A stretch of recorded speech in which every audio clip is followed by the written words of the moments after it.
পড়ছিল। আজকে আপনি ভোটের অধিকার দিতে ব্যর্থ হয়েছেন, ভোটের অধিকার দিতে ব্যর্থ হয়েছেন।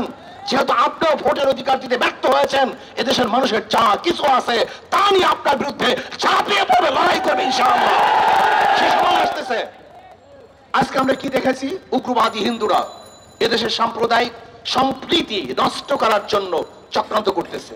আমি মনে করি এটাও মুদি ম্যাজিকের একটা অংশ বিশেষ। মুদি ম্যাজিক কি দেখাতে চেয়েছিল?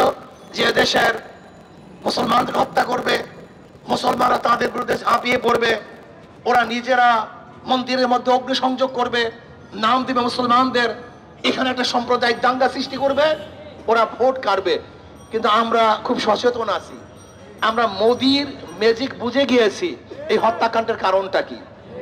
আমরা চুপচাপ স্থির ভাবে সামনে অগ্রসর হচ্ছে। আমরা বিচার চাই। যেহেতু শেখ হাসিনা তো মোদির কাছে কমিটমেন্ট করে চলে আসছে যে আপনি থাকবেন প্রধানমন্ত্রী, আমি থাকবো মুখ্যমন্ত্রী, এজন্য কথা বলতে পারে না। কয়েকদিন আগে আমাদের বিজেপি সদস্যকে ভারতের সীমান্তে হত্যা করা হয়েছে, মুখ খুলছে? আমাদের প্রাইম মিনিস্টার কি কথা বলছে? বলার সাধ্য তার নাই। সে তো গোলামি চুক্তি করে সেখান থেকে চলে এসেছে ক্ষমতার জন্য। কয়েকদিন আগেও আমাদের বর্ডারের মধ্যে আমাদের বাংলাদেশের মানুষকে হত্যা করা হয়েছে, বারবার হত্যা করা হয়, কিন্তু এদেশের প্রাইম মিনিস্টার, প্রশাসন তাদের বিরুদ্ধে অস্ত্র তাক করতে পারে না।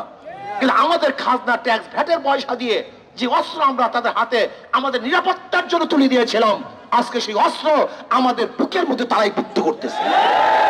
আমাদের ধ্বংস করার জন্য অস্ত্র ব্যবহার করা হচ্ছে। আজকে আমাদেরকে নিরাপত্তা দেওয়ার জন্য অস্ত্র ব্যবহার করা হচ্ছে না, বরং আমাদেরকে খুন করার জন্য, জুলুম করার জন্য, অত্যাচার করার জন্য অস্ত্র ব্যবহার করা হচ্ছে।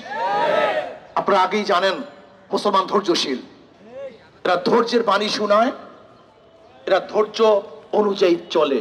লেকিন যদি ধৈর্যের সীমা অতিক্রম করে, তা মুসলমান এত মারাত্মক হতে পারে যা চিন্তা করতে পারবেন না।